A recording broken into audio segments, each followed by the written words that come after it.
Bonjour à tous, merci encore de votre fidélité. Je suis très heureux de vous retrouver sur School TV, le MAG, une demi-heure, vous le savez, 30 minutes sur la scolarité de vos enfants. Aujourd'hui, dans Action Éducation, gros plan sur une véritable institution. Et cette institution, eh bien, c'est le Goncourt, et plus précisément le Goncourt des lycéens, 35e édition cette saison, 15 livres en compétition. C'est forcément l'ébullition dans les établissements choisis. Alors comment ça marche? Irina Capron, ici présente, sort sa loupe dans un instant. Le Goncourt, institution, une marque connue dans le monde entier. Le Goncourt des lycéens a su lui aussi se faire une place de choix. Pourquoi ce prix est-il si convoité? On posera dans un instant la question à tous nos invités. Et puis un prix littéraire à part, mais aussi un formidable outil pédagogique. Dans quelle mesure le concours impacte-t-il les lycéens? Vous le verrez dans un instant avec tous mes invités en plateau. Pierre Assouline, bonjour. Bonjour. Merci d'avoir accepté notre invitation. Écrivain, journaliste et membre de l'Académie Goncourt. Joël Le Sueur est également présent. Bonjour Joël, merci d'être avec nous, co-président de l'association Bruit de Lire. On est en Skype avec Yael Agnon. Bonjour Yael. Merci d'avoir accepté notre invitation, élève de première au lycée Charlemagne à Paris, et vous avez participé au prix Goncourt, c'était l'année dernière, vous allez tout nous raconter. Et puis Mathieu Barville, bonjour, vous êtes chargé de programmation nationale du côté de la FNAC, et vous allez nous parler bien sûr de ce très long et très fructueux partenariat. C'est parti pour la loupe. Salut Irina Capron. Bonjour Patrice. Le prix Goncourt, quelle politesse. Le prix Goncourt des lycéens, c'est quoi? Alors le prix Goncourt des lycéens est un prix littéraire français décerné par les lycéens eux-mêmes. Il a été créé en 1988 en collaboration avec le rectorat de Rennes et l'Académie Goncourt. Il est organisé par le ministère de l'Éducation nationale, de la jeunesse et des sports en partenariat avec la FNAC, l'association Bruit de Lire et le réseau Canopé. L'objectif, c'est de faire découvrir aux lycéens la littérature contemporaine et de susciter l'envie de lire. Et qui peut y participer? Alors, le prix Goncourt des lycéens concerne les élèves de tous les lycées, donc généraux, technologiques, professionnels, agricoles, de la seconde aux classes de BTS, ainsi que les établissements de l'Agence de l'enseignement du français à l'étranger et ceux de la mission laïque française. Il faut savoir qu'un établissement ne peut participer 2 années de suite et doit attendre 3 ans pour poser une nouvelle candidature. Et pour cette 35e édition, 2000 lycéens ont été sélectionnés dans 55 lycées, dont 5 établissements étrangers, 2 aux États-Unis, 2 au Canada et 1 au Liban. C'est de septembre à novembre? C'est ça. Alors, de mai à juin, ce sont les appels à la candidature. Fin juin, il s'agit de l'annonce des candidatures retenues au lycée candidat. Et en septembre, donc là c'était le 6 septembre dernier, il y a l'annonce de la sélection des livres par les académiciens de l'Académie Goncourt. Et à partir de cette annonce, donc 15 livres en compétition, tout commence? Effectivement, après l'annonce des livres sélectionnés, la FNAC remet les ouvrages de la liste aux 55 classes. Les lycéens ont donc 2 mois pour lire les romans, avec l'aide bien sûr de leurs enseignants. Et pour approfondir leur réflexion, les élèves ont la possibilité d'échanger et de débattre avec les auteurs lors de rencontres organisées par la FNAC entre le 10 et 21 octobre dans 7 villes de France, donc à Paris, à Lyon, à Cannes, à Toulouse, à Lille. Et chaque classe élit un délégué pour présenter leurs 3 finalistes et défendre leur choix durant les délibérations régionales qui se dérouleront le 21 novembre prochain à huis clos. Et ensuite, les lycéens délégués nationaux se rendront aux délibérations nationales qui auront lieu à Rennes le 24 novembre au matin, suivi de la proclamation du lauréat à 13h. L'année dernière, c'est Clara Dupont-Mono qui a remporté le Goncourt des lycéens 2021 pour son livre « S'adapter ». Et il faut savoir que le prix Goncourt des lycéens ne peut désigner 2 fois le même lauréat. Je sais déjà où vous serez le 24 novembre prochain. Je sais, on va vous envoyer. C'est parti pour l'expression orale. L'expression orale avec Mathieu Barville, avec Yael Agnon, avec Joël Le Sueur, avec Pierre Assouline. Pierre, pourquoi ce prix est à part?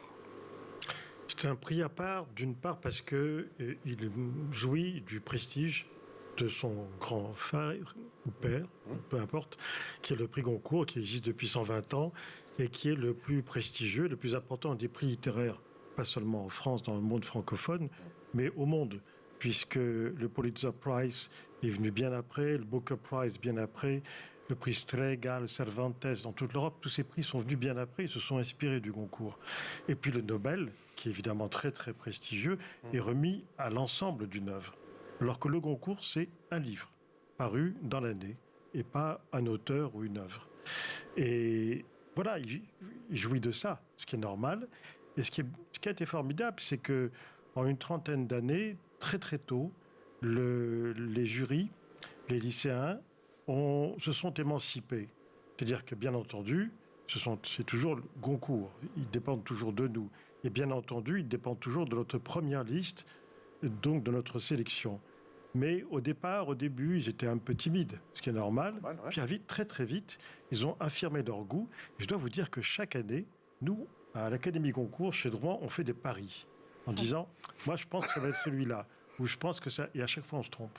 Parce que on crédite les jeunes d'idées politiques, parfois, de sensibilité, d'une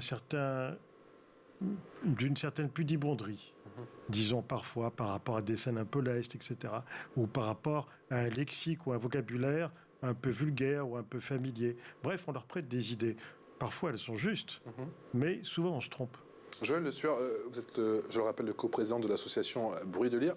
Déjà, vous pouvez nous rappeler ce qu'est l'association ?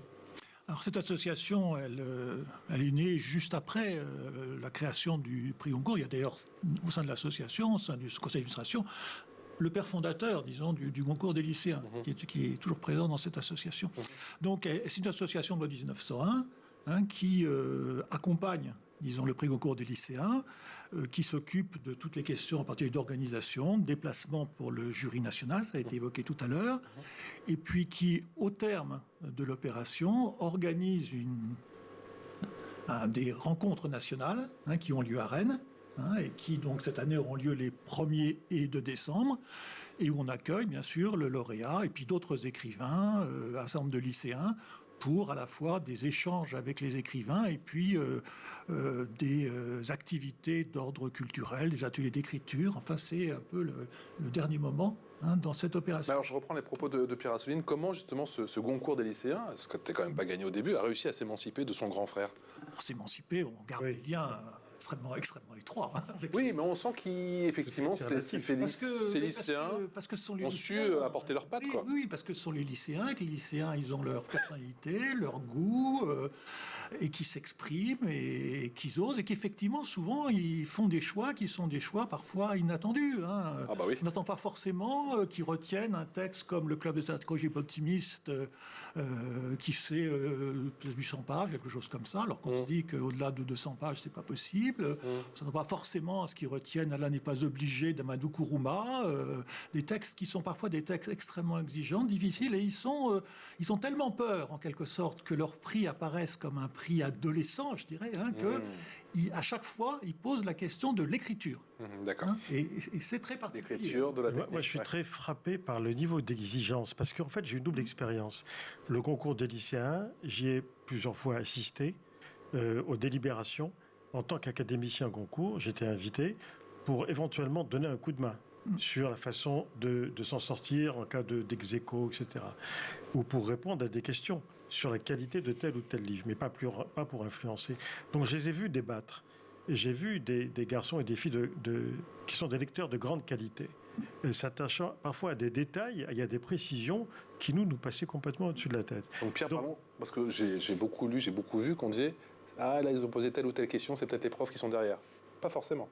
Moi, je ne crois pas. Je pense qu'ils sont assez indépendants des professeurs. D'accord. Évidemment, les profs sont là. Il faut cadrer les choses. Mais l'influence ne se fait pas sentir. Mais là où mon expérience, moi, est très féconde, c'est que, je ne sais pas si vous le savez, mais à part le concours des lycéens, il y a ce qu'on appelle aussi les choix étrangers du Goncourt. C'est-à-dire une déclinaison du Goncourt dans des lycées et des universités à l'étranger. C'est à la demande des pays étrangers. Il y en a aujourd'hui 35. Wow. Donc ils ont à peu près le même âge que les lycéens terminales en France, à 1 ou 2 ans près. Et là, j'y vais chaque année, pas dans tous les pays, mais dans beaucoup de pays. Et là, je participe aux délibérations. Et je peux vous dire, je suis à chaque année très frappé par la qualité, parce que là, ce sont des francophones. Certains sont français, expatriés, mais beaucoup sont des francophones, des locaux. Et c'est assez frappant. L'année dernière, par exemple, l'auteur qui a eu le record de concours étrangers, 14 ou 15, ce qui est énorme, c'est Mohamed Boumgarsar, pour son fameux prix Goncourt. Eh bien, je veux dire quand même que ce prix Goncourt est un concours qui n'est pas facile d'accès, qu'il l'ait choisi, alors qu'ils avaient une totale liberté de choix sur 15 livres. Un chapeau. On va justement poser la question à Yael. Yael Agnon qui est avec nous. Je rappelle que tu es élève de première au lycée Charlemagne, bien évidemment à Paris. Tu as participé justement à cette aventure du Goncourt l'année passée. Tu en retiens quoi? J'en retiens une très bonne expérience. Ça m'a permis d'apprécier la lecture et aussi de découvrir un nouveau style de livre, plus contemporain, parce qu'à l'école, on a pu lire des classiques. Et donc là, moi, je peux ce style et j'ai beaucoup apprécié ces livres. Yael, est-ce qu'il y a une certaine forme, pendant cette période du Goncourt des lycéens, une certaine forme d'excitation, de pression forcément aussi? Oui, parce qu'on en parle tout le temps avec les élèves de la classe.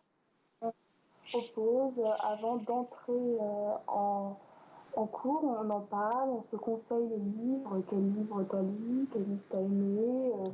Moi j'ai moins aimé celui-là, je te le conseille pas trop, etc. Et puis on a aussi des heures, où on se concentre vraiment qu'au livre, qu'au prix Goncourt, où on est dans toute la classe avec la professeure documentaliste à un peu plus débattre sur tous les livres. Puis on a aussi fait, par exemple, des enregistrements en petits groupes. Et après, on en reparlait encore en sortant de la salle de cours. Voilà. Mathieu Barville, je rappelle que vous êtes chargé de programmation nationale à la FNAC. Cette histoire d'amour a commencé depuis un long moment, depuis de longues années, effectivement, avec ce prix Goncourt. Pourquoi ce prix Goncourt des lycéens, pour vous, est à part? Simplement parce que on va dire, c'est un prix du jury, un prix du cœur. Il y a une fraîcheur chez les lycéens qui est simplement géniale et qui est reconnue par les auteurs. C'est une aventure également pour les auteurs. C'est qu'au moment où ils participent au prix Goncourt des lycéens, ils savent qu'ils ne vont pas repartir indemnes, simplement parce qu'il y a une fraîcheur dans les questions, dans les relations. Ça désacralise l'auteur, parce qu'en fait, ils peuvent échanger tout au long de cette aventure, parce que c'est un marathon de lecture qui commence, et lire 15 livres en 2 mois, c'est simplement énorme. Et les lycéens, par leur choix, on s'était évoqué tout à l'heure, par leur choix, par les questions extrêmement pointues, il n'y a pas de filtre en fait quand ils échangent avec les auteurs. On sent leur passion, on sent le plaisir qu'ils ont. C'est que sur les rencontres régionales qui vont avoir lieu du 10 au 21 octobre, il faut savoir que les auteurs, quand ils vont arriver sur scène, ça fait 35 éditions que ça se passe comme ça, les auteurs, en arrivant sur scène, sont acclamés comme des rockstars. À l'heure actuelle, c'est vrai que nous, on est très attachés au prix. C'est vrai que la promotion de la culture, de la lecture, c'est simplement incroyable de voir ça. Et si on a, parmi tous ces lycéens, une partie qui continue à lire régulièrement, à qui peut-être on aura donné peut-être le goût de la lecture avec tous les intervenants, avec l'académie, avec les professeurs, pour qu'on fait un travail formidable pendant ces 2 mois.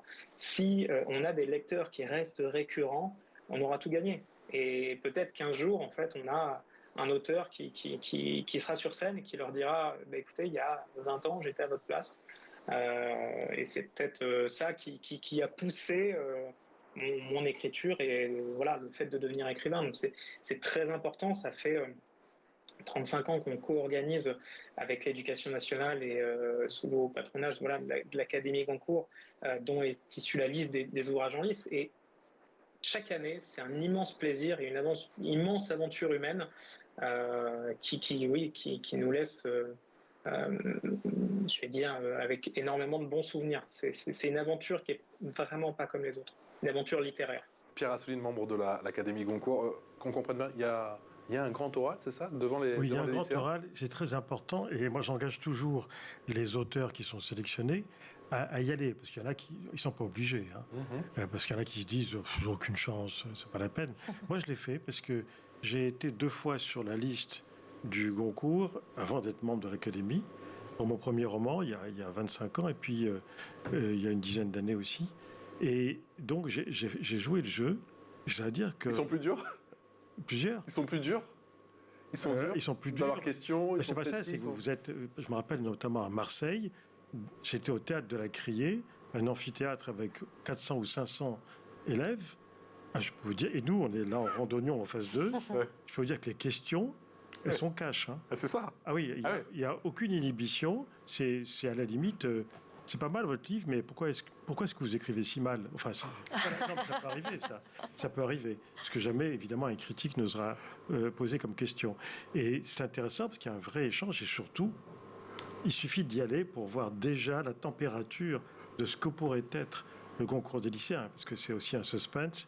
Et il y a des auteurs, là, sur cette liste-là, moi, je sais qu'il y a des auteurs qui vont tout de suite... Je le dis ou je ne dis pas les noms? Allez-y. Je dis les noms. Ouais, vas-y. Il y en a plusieurs qui vont beaucoup plaire, à mon avis.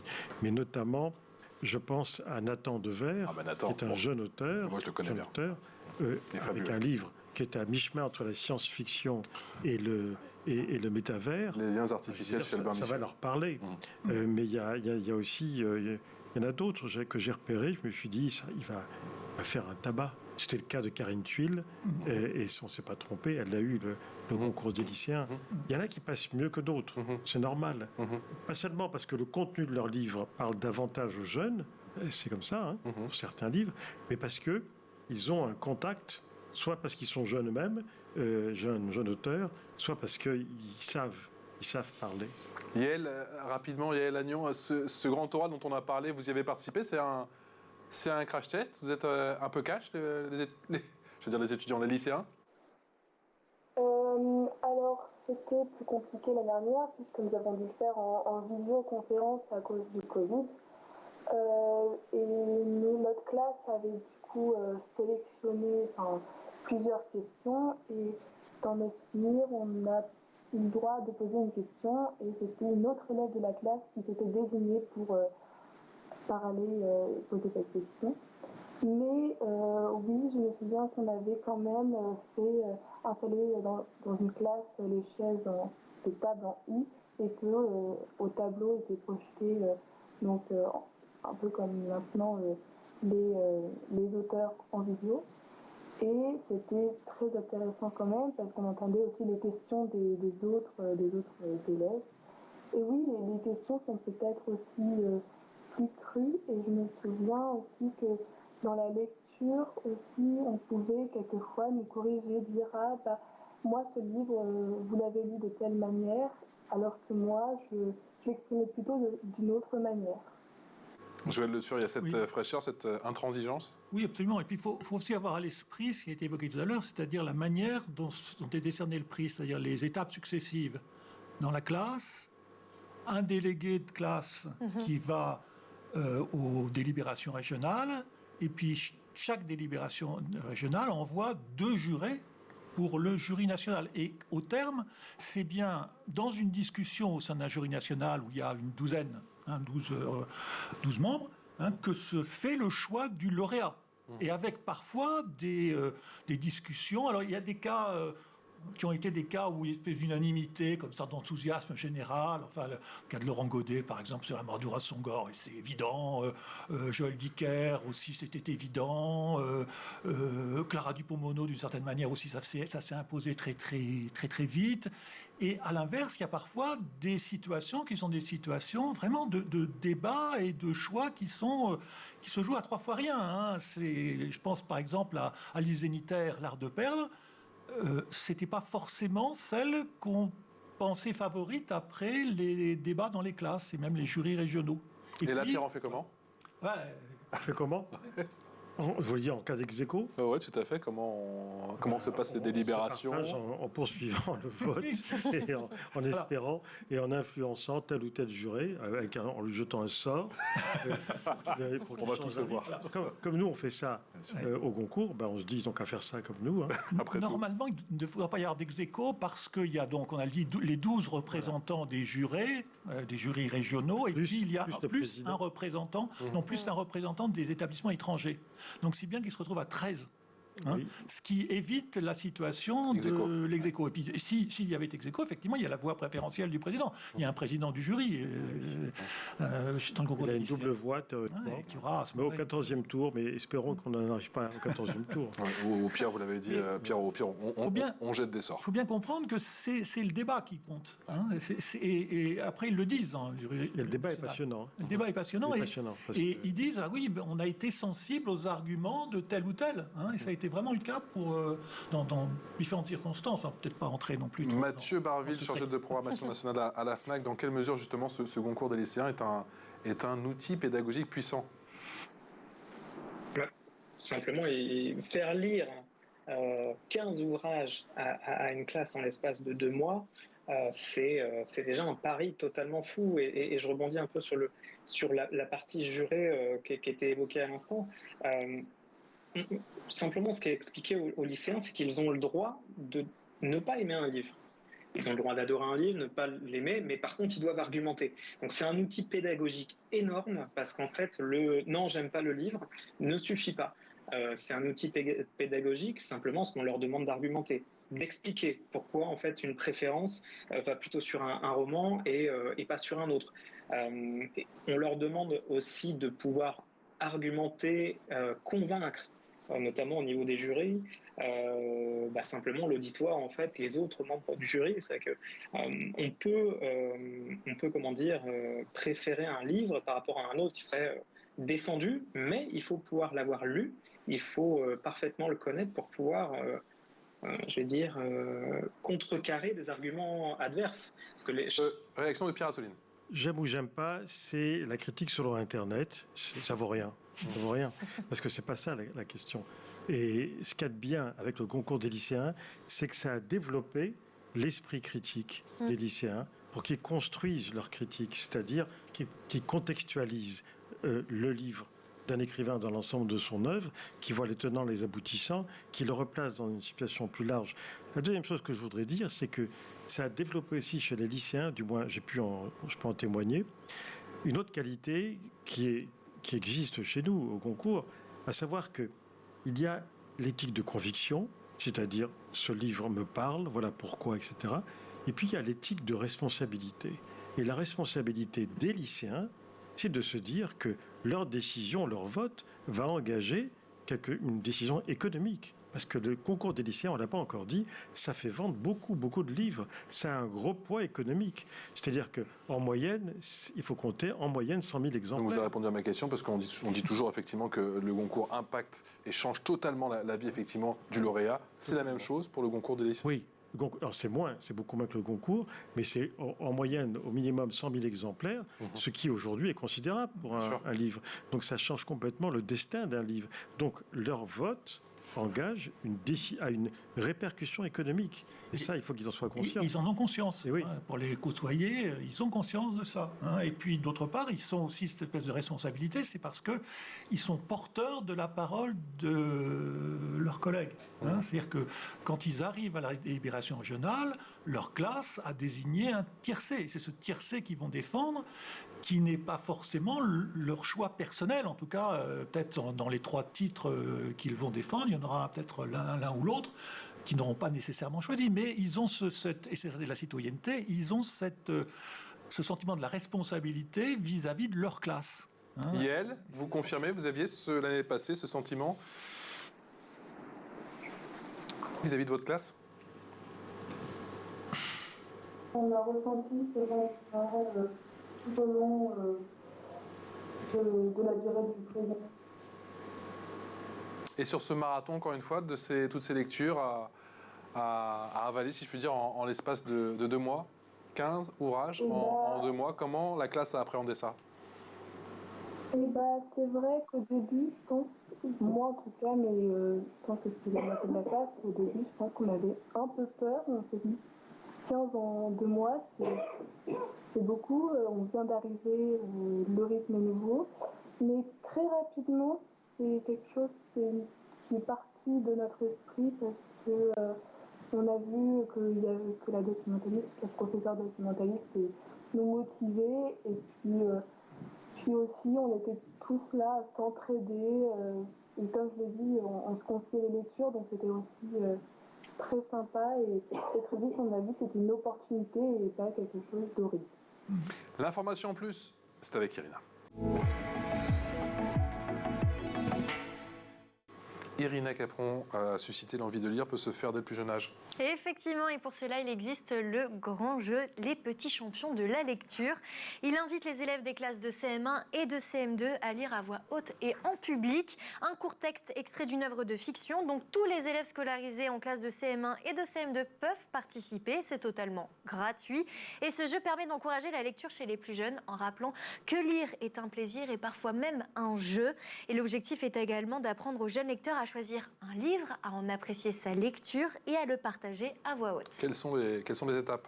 Alors le jeu se déroule en 4 étapes. Après un travail collectif, la classe désigne son représentant. Celui-ci va participer à une seconde étape à l'échelle départementale, puis à une finale régionale en vidéo et pour 14 petits champions à une grande finale nationale en juin sur la scène de la Comédie Française. Et sachez que les inscriptions sont ouvertes jusqu'au 16 décembre. Pierre Assouline, à l'école, on apprend à n'en pas douter à lire. Est-ce qu'on apprend à aimer à lire? Peut-être pas assez. En tout cas, là, en ce moment, je trouve que le constat... Je suis assez pessimiste. Ouais. Pas de nature optimiste, mais là, je suis assez pessimiste parce que j'enseigne depuis 25-27 ans. C'est pas mon métier. Je suis journaliste et écrivain, mais j'enseigne parce que j'adore ça. J'adore la transmission à Sciences Po à Paris, donc c'est très privilégié, en première année et en master. Ça va encore. Vous enseignez quoi? Pardon? Vous enseignez quoi? L'écriture. D'accord. Mais quand je parle avec d'autres étudiants, je suis quand même un peu effaré par la baisse du niveau de français, de la connaissance de la langue française, déjà, et de sa pratique. Je sais bien que la langue évolue, que l'usage des sites, tout ce qu'on veut, n'empêche que les fondamentaux, qu'on connaît depuis toujours, sont, je pense, très négligés, très bousculés. Et je trouve ça très regrettable. Donc c'est ça l'urgence. Et évidemment, ça passe par la lecture. D'ailleurs, mon cours d'écriture, en première année, qui s'adresse donc à des jeunes de 18 ans ou de 17 ans, qui sortent du bac, qui débarquent à Sciences Po, donc qui ont un certain niveau, je les enjoins chaque semaine de nous dire, à nous 20, qu'est-ce que vous avez lu cette semaine? Et je les pousse tous à lire des classiques et à relire des classiques en permanence. Balzac, Maupassant, Stendhal et les autres, et les classiques modernes, parce que c'est là que ça se passe. C'est là que ça se passe, et quel que soit l'âge. C'est pas une question d'âge. Aimer lire, ça s'apprend. Aimer lire, ça s'apprend. Ça s'apprend, oui, bien sûr. Ça s'apprend, et je crois que quand on est témoin de ce qui se passe autour du concours des lycéens, on se dit que là, il y a vraiment un échange, une émulation, quelque chose qui développe le goût de lire. Et quand on retrouve quelques années après des jeunes qui ont participé au concours des lycéens, ils vous disent, en gros, c'est ce qu'ils ont retenu de plus fort dans leur carrière scolaire. C'est exactement le même sentiment que des gens qui, il y a très longtemps, ont participé à la dictée de Bernard Pivot. Ah bah. Moi, j'en vois qui me disent connu, moi. « Oh, je me souviens, j'ai fait oui. une faute, j'en suis encore malade. » Ils me disent leur faute d'il y a 30 ans, et ça les a marqués. Et c'est un peu la même chose. Le goût de lire, développer son esprit critique, c'est encore possible, vous me dites, effectivement, à l'école, Yael? Oui, en fait, le goût de lire, ça s'apprend. Moi, je suis d'accord. Et ça développe aussi tout ça. En fait, ça nous permet donc on doit lire 15 livres en 2 mois. Donc forcément, on va les lire. Et puis on en lit un, donc on n'aime pas. Puis on en lit un deuxième, un troisième. Et au bout d'un moment, on prend goût et on ne veut pas s'arrêter de lire. Et puis pareil, c'est un peu pareil. Au début, quand on rédige les premières critiques des livres, on est là, je vais pas aimer, je vais aimer, mais on sait la réponse à pourquoi on met un peu plus de temps à y répondre. Et aussi, c'est pareil, plus on a lu de livres, plus on sait pourquoi ou ça on a aimé ou pas. Et c'est vrai que ça s'apprend. Yael, en quoi le concours des lycéens vous a changé? Il a changé surtout dans ma manière de lire. Je lis beaucoup plus. Moi, justement, quand je n'étais pas, en tout cas, une très grande lectrice, je n'aimais pas lire. Et c'est le prix Goncourt qui m'a motivée à lire de plus en plus. Donc ça, c'est ce qui m'a changé le plus. Puis aussi participer, j'aime beaucoup participer à l'oral, mais aussi dans cette manière d'être encore plus présente avec les autres, même ici actuellement, ça change aussi un petit peu, ça joue. Mathieu Barville, il faudrait peut-être au final, je ne sais pas, je propose plusieurs prix Goncourt lycéens par an, 4, 5, 6, pourquoi pas? Mais il faudrait voir avec l'Académie Goncourt pour éditer plusieurs listes, pour pouvoir recommencer plusieurs fois.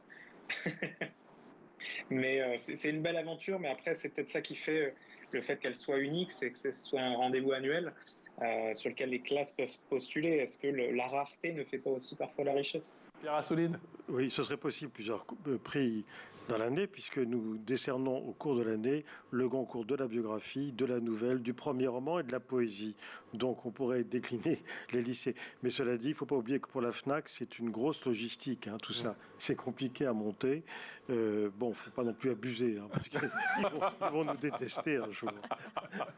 Merci infiniment à tous d'avoir participé à cette très belle émission, et on en refera une assurément, bien sûr, avec le lauréat de cette 35e édition du prix Goncourt des lycéens. Merci à Pierre Assouline, merci à Joël Le Sur, merci à Yael Agnon et merci à vous, Mathieu Barville.